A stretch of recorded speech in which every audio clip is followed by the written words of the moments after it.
Welcome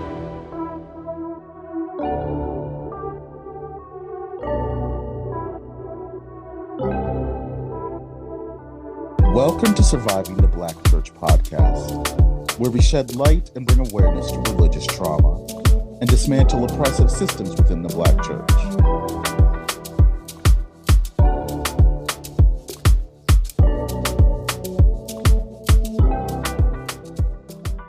On this week's episode of Surviving the Black Church, Jonathon, Hugh, and Nikki dig deeper with the conversation, Church Hurt versus Religious Trauma. This episode is packed with great dialogue around the themes such as abuse versus denial, defying the lie, coming to terms with the truth, religious trauma, and Black grief, plus tips for moving forward and so much more. You don't want to miss this final part of Church Hurt versus Religious Trauma. So come and hang with us and let's dive into the conversation.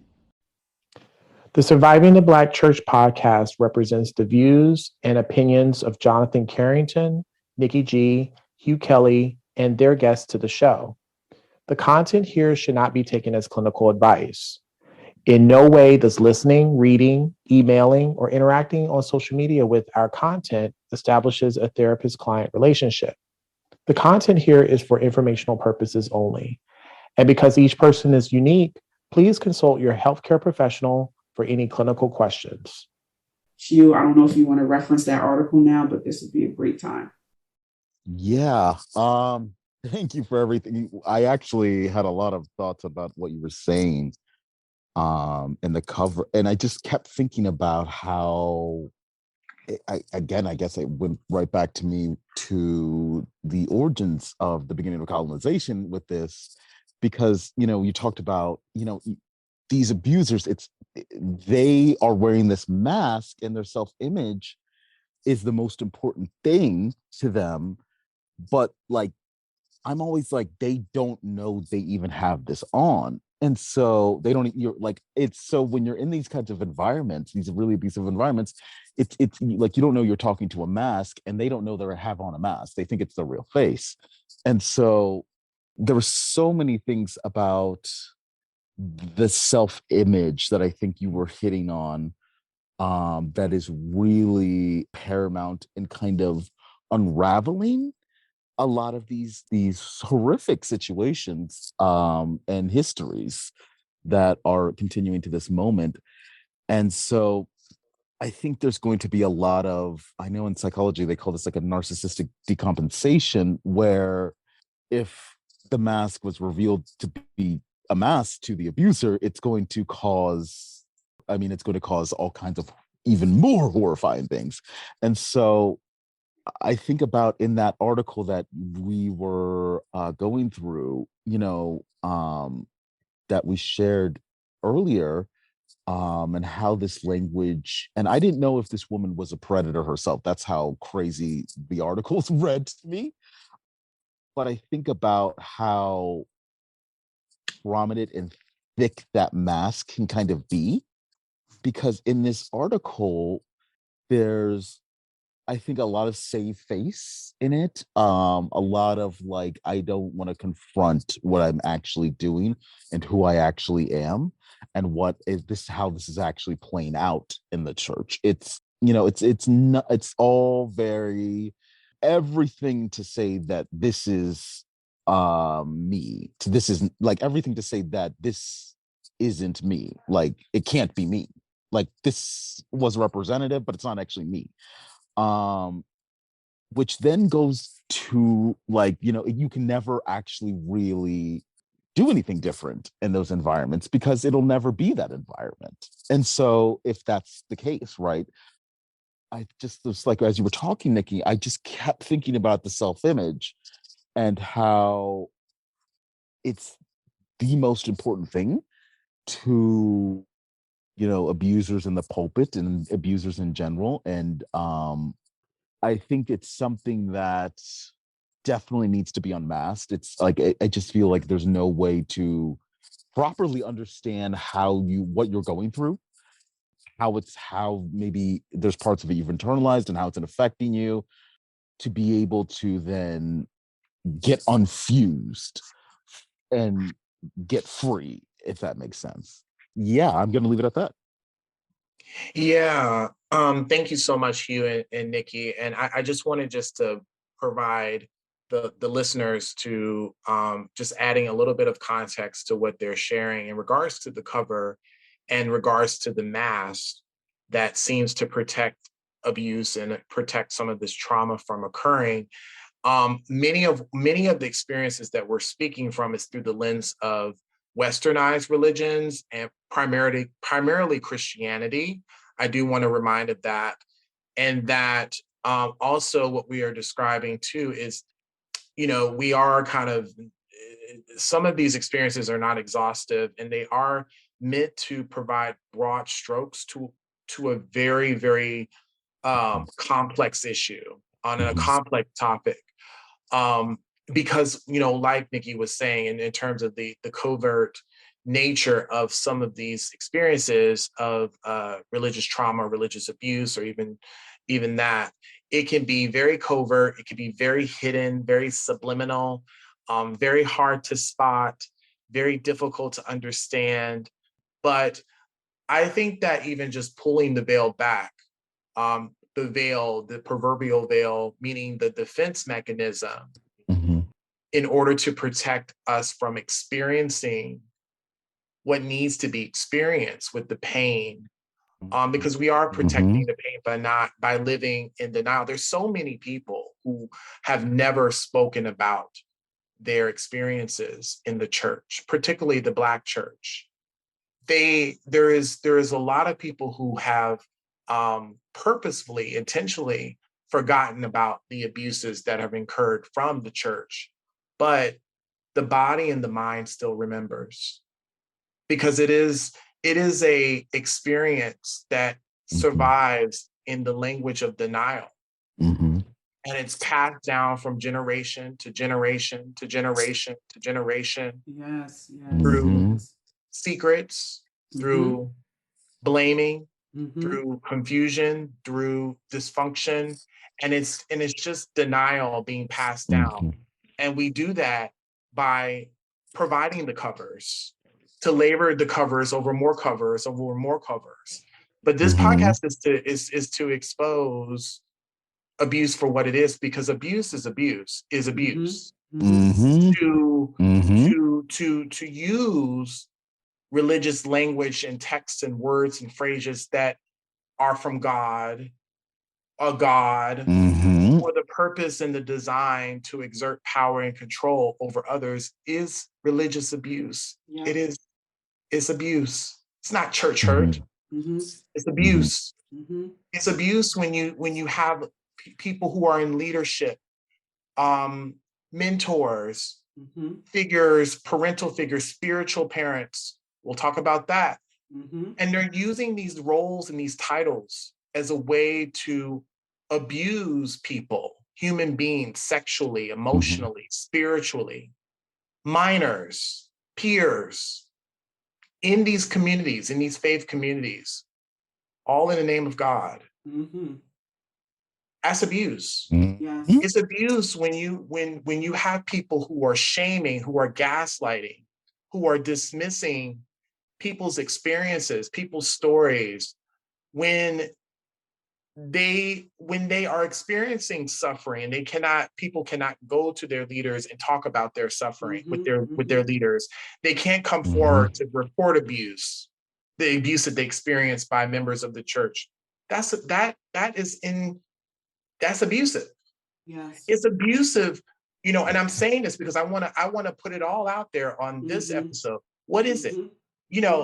When you use belief systems to control behavior, when you use belief systems to control what you're wearing, who you're dating, what type of job that you have, how you parent, how you manage your finances, how you govern your life, how you do, that's abuse. It's abuse. Go ahead, Hugh. No, you just reminded me that, I wanted to say that earlier about the exploitation piece, how it leads to that. I meant to say that earlier, but I forgot. Name it. Name it. Just like that exploitation, like what is the hell, in the church, obviously, not obviously, if it's obvious, how it's ultimately stripping you dry. It's ultimately coming at the cost of your own life. It's taking your money, it's taking your time, it's taking everything. It's taking your emotional stamina, sanity. your sanity goes out the door, and it's taking your life. And so that exploitation that you just hit on, Jonathan, I just wanted to drop that in there.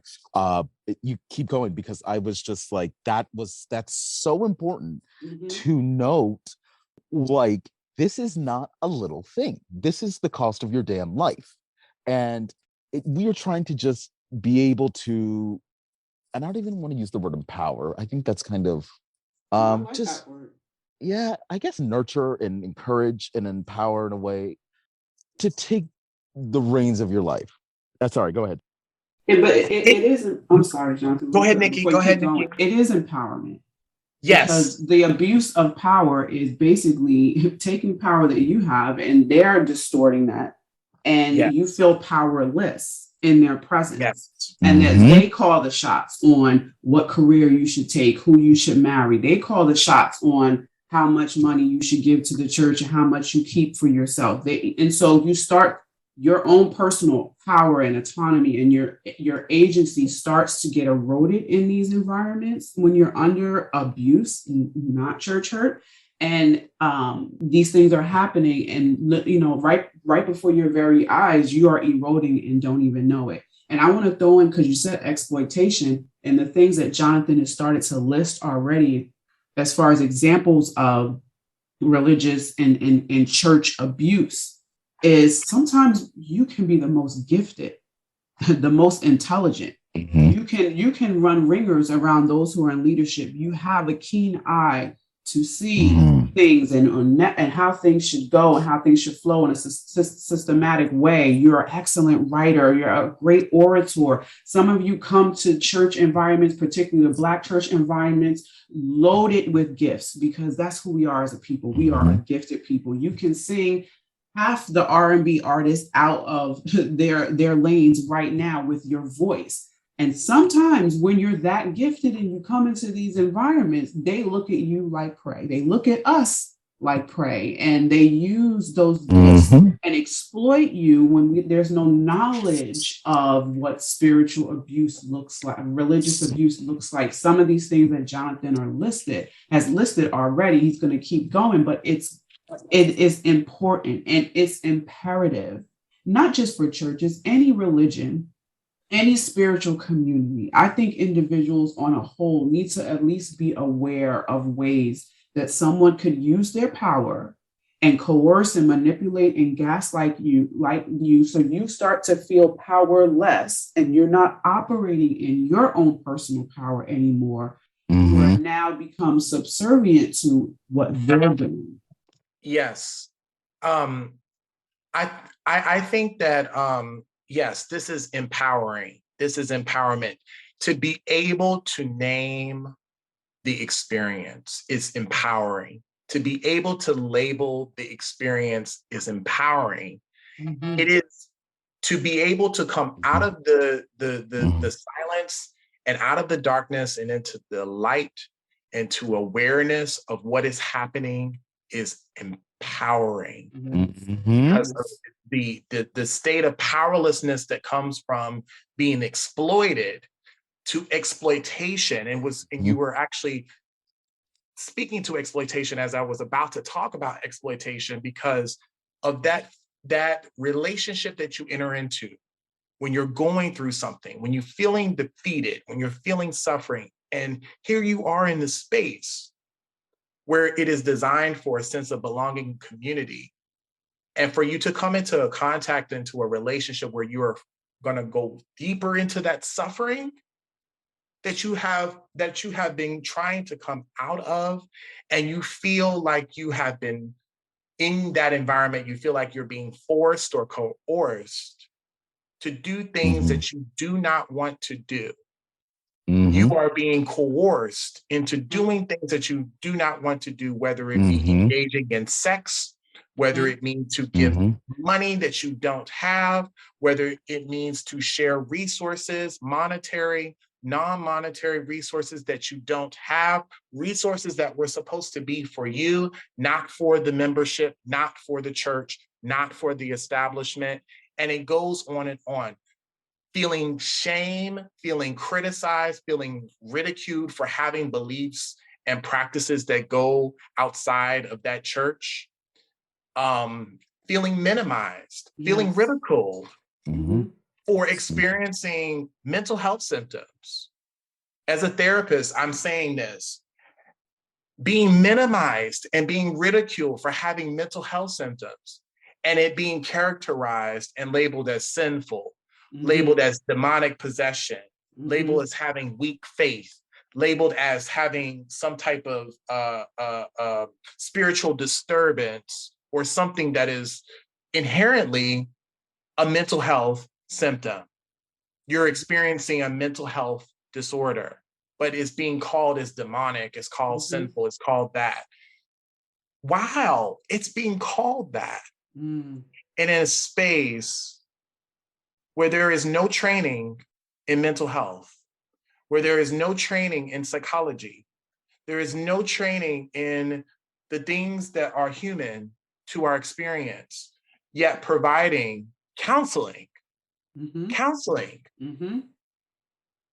to people who would otherwise neglect their own mental health. Counseling. Mm-hmm. So the mislabeling and the mischaracterization of things that are supposed to be for professionals, but then you come into roles where you lack the training and the skills and the abilities and the education that is needed in order to serve your people well. That's abuse. It's abuse when you use religious belief and fervor to perpetuate violence against people. When you force people to convert to this particular belief system and these practices, or even to encourage a belief that one group is better than the other group, is better than this group, is better than that group, for the sake of the belief system and the practice, that is abuse. So all of these things that these are examples. And again, this list is not exhaustible. And not only that, these examples of religious abuse, I want to talk about how these experiences can impact you. If you're listening to this and you listen to all these experiences and you say, yeah, that was me, that was what I went through, maybe you are confused. Maybe you did experience some confusion about what you have been taught. And you're now in this space of fear, in this sense of discomfort with what you're hearing from us, what you're hearing, and it's causing you to ask questions, it's causing you to vocalize, it's causing you to come out of this dark space into this light to say, wait a minute, maybe I did go through that, and maybe I have been in denial. Maybe I have been in this dysfunctional system. Maybe I have been in this space. Maybe you shame or dismiss or attack yourself. Yeah, because you're now in this space of like, how could I have allowed myself to go through that? How could I have allowed myself to be in this environment? How could I have allowed myself to experience what I experienced? You could have you could be having experiences now where even if you're in it still, you're terrified of evil, you're terrified of death and dying, you're terrified of the rapture, you're terrified of the devil, you're terrified of going to hell. You might have nightmares. You might have recurring fears of the world coming to an end, or the apocalypse, or what's going to happen after.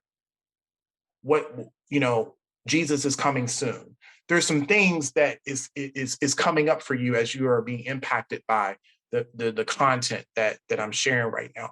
You might have this kind of experience of dissociation or disconnection, or feeling like you're separate from your body and your emotions due to always having to connect to others outwardly and connect to God outwardly.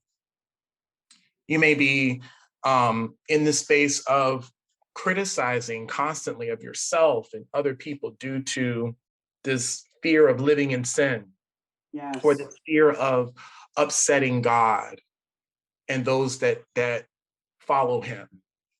And that's a big one, Jonathan. Yeah. For a lot of people, even if they decide that they need to leave the church in order to heal and come into safety, the rumination of the thoughts of, I am upsetting God, I'm displeasing God, because a lot of what goes on when you are in the church environment, particularly abusive environment, a lot of it is about performance for the leader, the church structure, and especially God.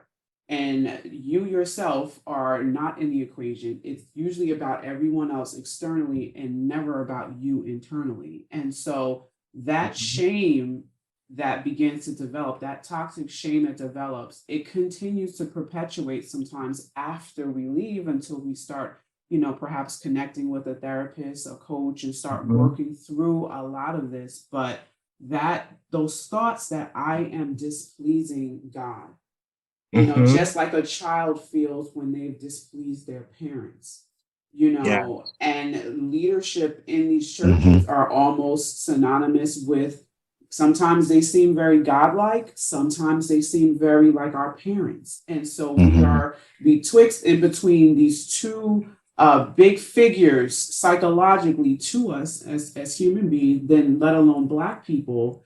And we're in this vortex of having to please everyone else. And a lot of times we don't even look for pleasure for ourselves. So that is a big one, I'm displeasing God. So go ahead, continue. Yeah, and that too is a function of religious trauma. That is not church hurt. That's right. When you are in this rumination of self-critical thinking, or judging, self-sabotaging, or judging yourself, or comparing yourself with other people, due to this sin nature and this fear that comes in your mind and your body, and it has you to kind of go through this sense of anxiety and this depression. That's religious trauma. That is not church hurt. So that's why it's important for us to be able to talk through this, or even just having the fear of being led astray by the devil, or the demons, or Satan, or Lucifer, or even just not having any contact with any version of evil. Especially if you're standing up for the fact that you're starting to consider, hey, this behavior and this treatment might be abusive, then psychologically you're met with, well, that was probably the devil, because the devil is the one that wants me to come out the church anyway. So I know that thought wasn't from God. And you're in this cognitive dissonance where it's like, well, which one is right? I don't like the behavior, but then I don't want to feel like the devil is going to try to attack me if I have to pull back. So this is a big one as well. Sorry. Yeah, no, you're good. Yeah, I like this back and forth, because it's important to contextualize these experiences, because this is real. This is real for people, and you're going back and forth between the secular and the religious worlds, because it's like, well, if I go over here, then I am living a life of sin. If I stay over here, then I'm living a godly life, or I'm living a sanctified lifestyle. And so there is a sense of criticism that comes when you are when you are engaging with the outside world. You become critical of yourself. You become fearful of yourself, become fearful for others, even if you engage in experiences with the outside world. You also feel, unsafe, or just not able, or just really uncomfortable with just saying no. Just being able to say no is a very hard thing for a lot of people who are experiencing religious trauma. For women, there and even men too, there may be, in terms of negative body images, in terms of the badness, the feeling around your body, and this feeling of people, not looking at you, or or think, or even just make comments that you're beautiful, or there is a sense of like purity that comes with just making sure that you're kind of living in this sanctified, holy life, in its image. So that's something that tends to happen too. Or even for men, there is a sense of like, becoming too attached to women in ministry, because there might be this fear of falling into sin, or having lustful thoughts, or lusting after other women, and not even, being married to her, and just kind of going through this cognitive dissonance, like, well, what is the scripture that says, like, if the eye offends you, pluck it out. You have to, keep your body under submission. And if I do have some lustful thoughts for, towards this woman, then I have to marry her, or I have to engage with her. So men might be going through those type of back and forth as well. But even just this inability and the struggle to really trust in your own thoughts, trust in your own body sensations, trust in your own feelings, trust in your own intuition, because you have been taught to believe that your flesh, your body is wrong, it's bad, it's sinful, it's it's to be, you have to be spiritual. You have to be of things that are spiritual, not of things that are fleshly or worldly. So there's a struggle of like the relationship between your body and your feelings and your thoughts and your intuition, and you're kind of going back and forth, and even just this sense of just judging or attacking other people, or dismissing or invalidating other people's experiences, or even alienating others who do not believe in the same way that you do. So there is a lack of intellectual boundaries that seems to happen with you kind of imposing your own thoughts and your own beliefs onto other people, and not respecting others people's belief systems, and that kind of thing. And that's also a function of religious trauma. So for people to understand how complex religious trauma is, like I said earlier, the cover over abuse, particularly religious and church abuse, this cover, psychologists and a lot of the mental health professionals are still trying to unpack it. It is, and this is my opinion. I don't know if I'm qualified to say this, but based off of my experience and what I've lived, I believe religious abuse and religious trauma is some of the most complex trauma, because it goes all the way down to the root of who you are. And the after effects, the residual effects, which is what we're talking about, the religious trauma, it affects you psychologically, it affects you socially, it affects you somatically, it affects you financially, it affects you emotionally. Of course, abuse affects other people. The type of abuse affects us as well. It affects you spiritually. You feel disconnected from your creator. Socially, you feel like you don't want to connect with other people because you ingested a lot of material in those environments that you are a bad person. If you can't perform anymore, you feel that you're not good enough. If you're not in those positions where you can overachieve to make everyone happy, and most of the time when we're in those type of environments, we disassociate from ourselves, from in areas of pleasure, an area of pursuing things, of rest, of relaxation. So now if you come out of those environments and you're dealing with the religious trauma, it's very difficult to come back home to self. And this is why we encourage people to connect with a therapist, a coach, or a mental health professional who is well-versed in this type of trauma and abuse. But, flashbacks, like you talked about, memory loss, sometimes sleeping disorders. I know I went through that when I came out of my last cult. Having hopelessness and fear of the future.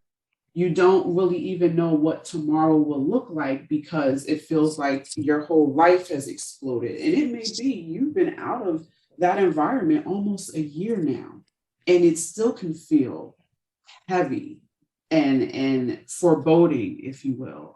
Again, seeing that this is what people experience when they've experienced religious abuse, church abuse. This is different from church hurt. And again, a lot of people are interchanging the words and making it seem like church hurt is something small and should be pushed through, but they're really calling church hurt what religious abuse should be called. They're telling you to push through the leader manipulating you, the leader gaslighting you, because they're calling it church hurt. They're telling you to push through a leader possibly using scriptures to sexually abuse you or someone you know and trying to cover it up and tell you to just forgive if you actually bring it up. That is religious abuse, but they're calling that church hurt because psychologically we think it's church hurt. I can just push through this. I'll turn the other cheek and forgive. When it's abuse, it's a whole nother story. It's something to distance yourself from. It's when there's abuse involved, that's something to try to get to safety. It is something to sound the alarm on. It is something to say, hey, wait a minute, this is not how I should be treated as a human being, let alone as a Black person, let alone as a male or a female, let alone as just who we are on the human level. Abuse is not okay. And if we can understand it's not okay, then why do we tolerate religious and church abuse within the Black community, within the Black church? I would dare say that a lot of times it's allowed, it continues to perpetuate, and it's tolerated because we've been mislabeling it. And I think that there's an intentionality about mislabeling it so that the abuse has a cover, so that the abuse can remain covert instead of overt. If a leader from the pulpit goes down into the pews, I hate to just describe this, but and just smacks somebody in the front of the pews, the church would gasp. Oh my God. Obviously, there's a whole lot of things that just happened. Obviously, that's something to gas about. Somebody's going to stand up. There's going to be stirrings in the church. Like, why would the pastor do that? Why would the leader do that to a person in the pew? They're using their authority, their position of authority. All of these things you can say. But when it's done psychologically, when it's done spiritually, when it's done emotionally, and sometimes sexually within the Black church arena, we make excuses and pretend that it doesn't exist. Well, I would end my comments and say this. That smack that leader gave the person sitting on the front pews is just as painful for someone emotionally experiencing and psychologically experiencing abuse from a leadership. It is the same level of violence. And we need to call it what it is so our people can begin to heal and acknowledge and move forward within their road of recovery. So I'll just pause right there. There's something you said, like religious conversion is the first step in colonization. And so I think that's why one of the reasons why it's so pronounced as a form of trauma within our community, because it's the first way of stripping someone from themselves is religious conversion. That's how all of this started in the first place. And so I believe that's also why it's so spellbinding to us in that way in our communities, because of why it's perceived as just sort of like a healing environment of the church, the Christianity specifically, why it's seen as sort of like the only place where Black people can kind of come together and be safe.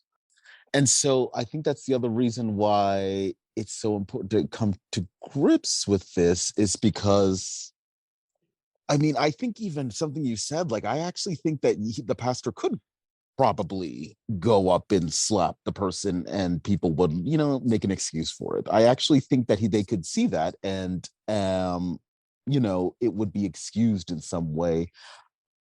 I think they'd find a way to we'd find a way to downplay that, even though it's so overt. And I think a lot of overt violence gets downplayed, um because it's any form of, there's gratification in that, and specifically that kind of suffering. And so, like, it is a psychic need in this society. It's very profitable, and it's a psychic need. It's how people kind of get through their days. If they're having a bad day, if they were really you know honest with themselves, they would think, this is, I see Black people suffering and I feel better than them. And so it's a kind of a better than kind of way. So I really think it's the religious conversion. um it's so grand sweeping that it's probably like, if you were to learn a different way, like learn a way out of colonization, you would have to absolutely unlearn That's right. all of that violence. And That's right. so, yeah, you would have to unlearn it. You would have to be able to process it and know it. So yeah, I was really glad that you said that, because it's insidious. It is, and what you're saying, and remembering something that Jonathan said earlier, which is we've been made, and I say we as Black people who have been a part of the Black church institution, we have been conditioned to think nothing is wrong with this. I think Jonathan alluded to it earlier. There's been a redefining of abuse. It's that cover. We've been normalized that abuse is okay. And I'm not going to go deep in this. We could if we wanted to, but how much is abuse normalized within our community in and of itself? From sexual abuse to parental abuse to domestic violence. There is something about when it comes to abuse, and I don't know, maybe Jonathan, you can speak to the why if you have an answer for this, but there's something about abuse that, we touch denial more than we touch the reality of the fact that it is abuse. And if that's the case with so many other forms of abuse, how much more when it comes to religious and church abuse? Because there is a foundation all the way back to when we got to this country, as far as how the Bible and Christianity was given to us, and there is a thread that's been weaved from then all the way to the current day. And part of the recovery is coming out of the normalization and this redefining and calling it something that's whitewashed or a lesser version than what it is. We have to call it out for what it is. If it's abuse, it's abuse. Whether it be, our mother and father who's the lead pastor, if whoever it is, however it is, if it's abuse, and we've talked about ways to see if that's the case, we need to call it out and come out of this denialism of what it really is, so that we can really heal. Because if we don't, we are experiencing what I would call this pseudo liberation. There's so much emphasis put on how much liberty and freedom is in Christ, and therefore, if we are Christians coming together in a place with shared heart, mind, and soul pursuits, then there should be loads of liberty. But when I speak to so many people who are a part of the Black church, suffering while they're in the Black church, surviving the Black church, it is the total opposite. There is hardly any liberation within the four walls, and they are looking for truth and reality and real freedom, where they come back home to themselves, they connect with their own agency, and they live in a reality that is not based on redefining the norm so that abusers and the abusive systems can continue to thrive. So I'll stop right there. Yeah, you all said a lot there. Whew. It's I'm just processing everything that's been shared. I know we've been talking about this for some time, and I think that as we wrap up this conversation around church hurt and religious trauma, in terms of, if people are coming into a deeper awareness around their experiences, they're often left of, do I leave the church? What do I do?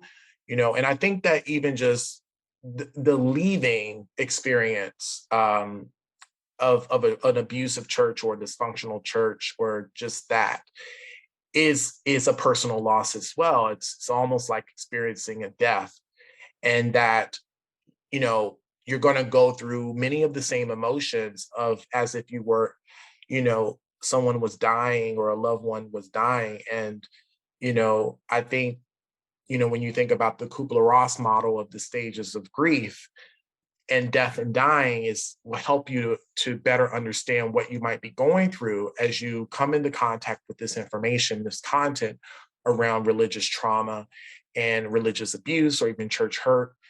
And there is a death, there's a personal loss, because what you thought was true is no longer true, because now you're being presented with information for you to research and look at. And that this idea of just, around the losses that are incurred with, getting this information and digesting information, is that your community, your people, that you thought that were providing you with this sense of belonging and community, are treating you as if they're your enemy. And it's often at odds of just, how can it be that the people that you love and that you shared meals with, you broken bread with, that you studied the Bible with, that you prayed with, you've gone to church with, are now kind of presenting trauma or abuse, or, engaging you in a very hurtful, in a harming way. How can it be that one person, this man, this woman who claims to be representative of a loving and merciful God, be harming you or hurting you at the same time? It's almost like you're in the twilight zone of, like, coming is it can be a bit disorienting. It could be a bit confusing for people who are just being met with this information. And even just this idea of just Black people, because our audience is really Black, and Black grief is different. Yes. Yes. It's very different because Mhm. of um, the insurmountable losses that, historical and contemporary experiences that Black people have had around death in the Black community. And recognizing that, because these experiences that we've had as Black people in this country, on this continent, in this planet, our grief is very unique, because our grief is not only experiencing the grief of actually leaving the church, but also compounded and exacerbated by racism, by discrimination, beginning from the enslavement, from when we were crossing over, Mm-hmm. and Mm-hmm. anything that we experience related to race as we're experiencing it today. And I mean, even with just the Krupa-Ross model of the stages of grief, that still does not the denial, the anger, the bargaining, the depression, and finally acceptance. That's a helpful point of reference. But Yes. for us as Black people, those stages do not account for the unique and specific factors that impact our grief, our Black grief. Mhm. Mm-hmm. Mm-hmm. Dr. Scott has a model of Black grief, and it's despair, self-blame, move to action, endurance, and survival. And I think that those stages will help us to better understand how we can move through, not just from the stages of grief from Kubler-Ross, but also from Dr. Scott, in terms of how we experience it. And that, with Black people, there is with despair, there is this sense of accepting that we're just going to live in fear. Mm-hmm. Mm-hmm. we're always going to live in fear, and we're always going to experience loss, no matter what we do, no matter what kind of precautions that we take. There will always be this sense of hopelessness and this helplessness, in order for me to be sane, in order to keep safety within myself. And so there's this sense of despair that, being Black is a contributor to a loss of life. So could you imagine just being Black and then also experiencing the losses of having an environment that's the only option. That's the only space where you can be. But then at the same time, this is why it's very confusing and very complex and very nuanced. And then, just with self-blame of just, trying to live in this life, in this world, in this environment where we're trying to keep ourselves and our loved ones safe, but also privileges the safety of white people. And so we tend to blame ourselves with just this feeling of like, well, I'm just going to stay in this environment because this is all that there is for me. There's no other way. There is no other way. And so that carrying of that self-blame of just like, okay, well, yeah, I'm going through this, but I mean, what else is out there for me? What else is out there? What is available to me? And so I know I want to highlight that because that is an experience. And then just to be able to have the time to grieve and process these losses that we're talking about. That's a privilege that's not extended to all Black people and not afforded to all Black people. And I wanted to acknowledge and validate that as well, because even just with things that are dying in death, how a person has died or how a situation has died or social economic status, family relationships, all these set of challenges can complicate the death and dying process, just allowing yourself to process the grief. But, we always find some way to endure through any situation. We have that innate in us. We have that resilience in us to be able to move past adversity, to overcome, to triumph. That is also a stage of grief when you are able to recognize your vulnerabilities, but also recognize the resources that you have available to get through it. What are your supports? What are your resources? Even when there are very limited and no resources available to you in that environment. And then lastly, it's that survival that we have in terms of just pushing forward, persisting, surviving, even just in all the obstacles and adversity that comes our way. Is just, we don't have a choice. We don't have a choice but to keep going and keep moving forward and to sing and to dance and express ourselves through art and culture. That's how we get through. Right. But I think that, as we talk about these topics, religious trauma, church hurt, religious abuse, we also have to just be mindful that we also need to center the experiences of Black people and how they process their grief, because it can be, and how do they navigate through their experiences of grief as they are processing their grief related to religious trauma. And that's how multi-layered that this is. And we can go on and on about this topic, but it's just, there's so many things that we have to kind of look at, look around it, look above it, look beneath it, look behind it, in order to help the whole person, the whole individual, be able to reclaim their power, reset their life, recenter themselves, gain their sense of autonomy, gain their sense of safety back. And it's an ongoing work. It's an ongoing work. Yeah.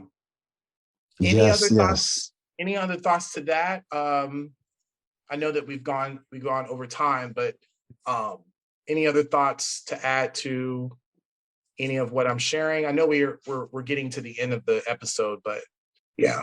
Well, I wanted to just encourage people, if a lot of what you heard last episode and even this one today, it can feel heavy because the reality is, religious abuse, church abuse, it is heavy. It's violent.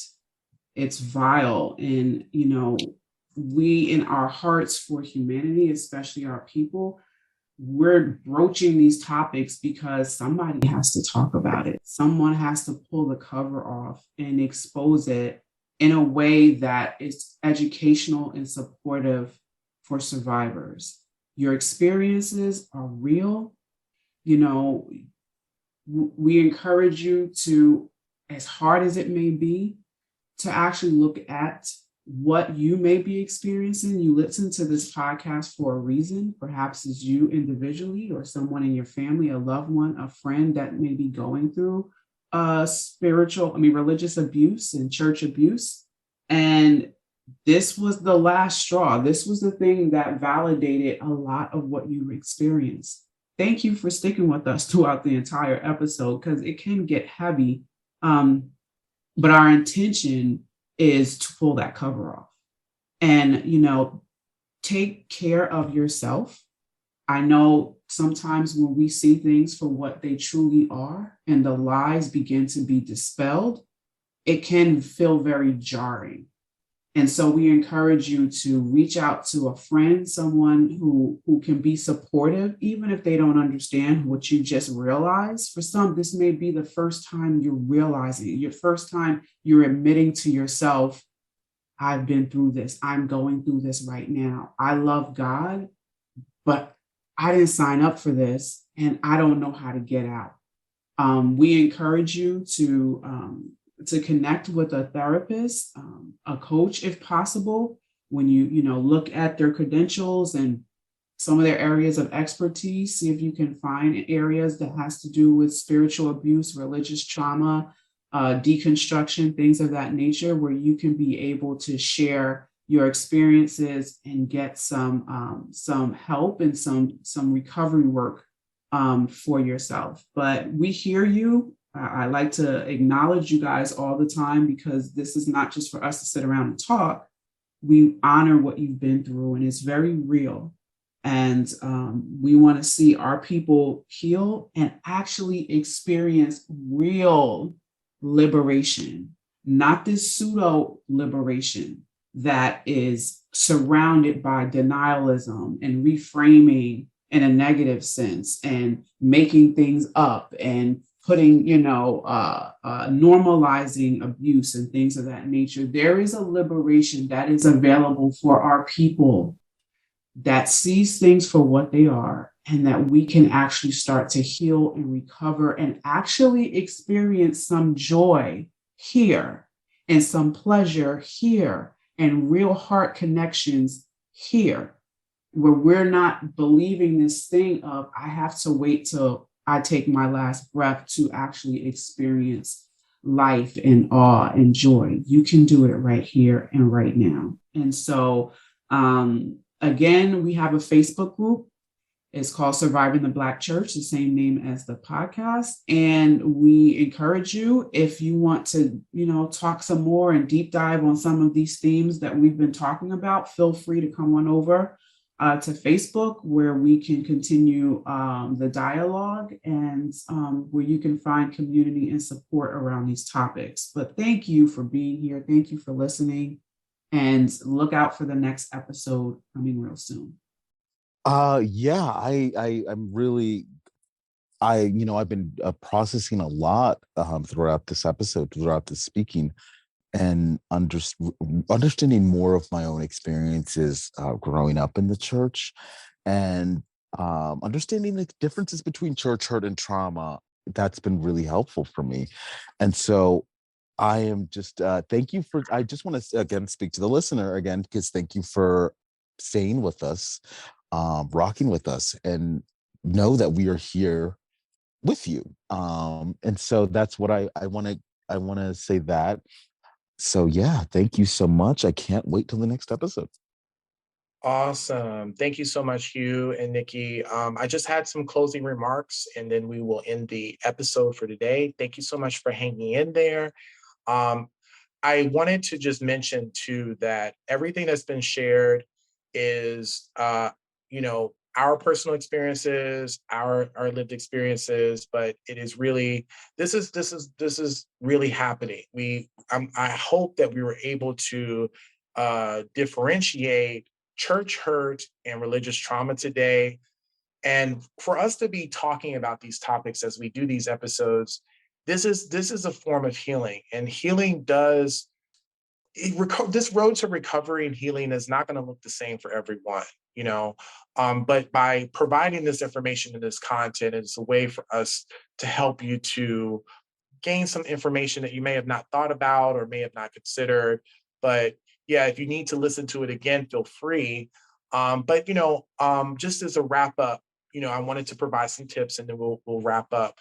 But yeah, I think we want to move into acknowledging the reality of what is rather than avoiding, to pull back the covers, to come into the reality, because I think partially healing is about coming to terms with what happened. When this is a form of betrayal. A lot of religious trauma is about betrayal. Yep. It's about defying the lie. Mm-hmm. And if we don't address that betrayal, that turmoil that's happening internally will spill over into other areas of our life. It's not that we can go to the past and erase what happened, no matter what we do, but it really is about coming into terms with acknowledging what has happened to us, what have we gone through, what have we experienced, and really being able to open up more about that betrayal. And I know that that's not easy. I know that it's not easy to talk about trauma. It's not easy to talk about what has happened to us in our churches. It's not easy to talk about what has happened, but to be able to turn to someone. And I know that there's some trust issues with betrayal too. To turn someone when we need emotional support, especially when we're experiencing stress, to talk to them about what happened, to let them know about what's going on, to come out of that denial, that shame of your story and your experiences, and be able to express your struggles in a way to let people know that you have a story, that you have a voice, and that it will help you to come out some of that destructive self-sabotaging thinking that you're the only one that has experiences this. And so turning to others for support and reaching out. And I know Nikki mentioned therapy, and I think that therapy can help, especially if you've experienced religious trauma, which is very hard to do if you're doing it, dealing with this on your own. And so professional support, turning to a professional, can really make a difference in the healing process to really go through this. And in the Therapeutic Alliance, you can really begin to acknowledge and work through this betrayal before it causes any more lingering distress on your body, on your mind. And if you can find a therapist that is trained to work with survivors, trauma survivors of abuse and neglect, and it'd be even great if you can find a therapist who has a specialty in religious trauma to really unpack the long-lasting effects and impacts that we described earlier with the trauma. And a therapist can really help you to deal with some of these issues, and helping to examine any feelings or emotions related to blame, or working to help with self-esteem, or just helping you just to develop some better strategies with dealing with some of the difficult emotions that you are feeling with enduring some of the abuse and trauma of the church, and even after you leave the church as well. There is help, there is support, there are resources. And, like Nikki and Hugh said, there is a group that we have formed called the Surviving the Black Church group, where you can begin to put together the parts, the pieces to your story, or learn how to, so that you can also be in community with people who have survived their experiences and been able to courageously come forward and be in community with people to let people know that they're not alone, but also be able to fellowship in a way that can help them to get resources and supports and things like that. So I would encourage you to check out the Facebook group, to go online and look up Surviving the Black Church, so that you can be part of the community as well. And so with that said, I'm going to leave you with that. And in this episode today. Thank you for listening. Thank you for listening to Surviving the Black Church podcast with your hosts, Jonathon, Nikki, and Hugh. If you enjoyed today's podcast, we'd love for you to subscribe, rate, and give a review on Apple Podcasts. Don't forget to join us next week for another episode. Until next time, take care.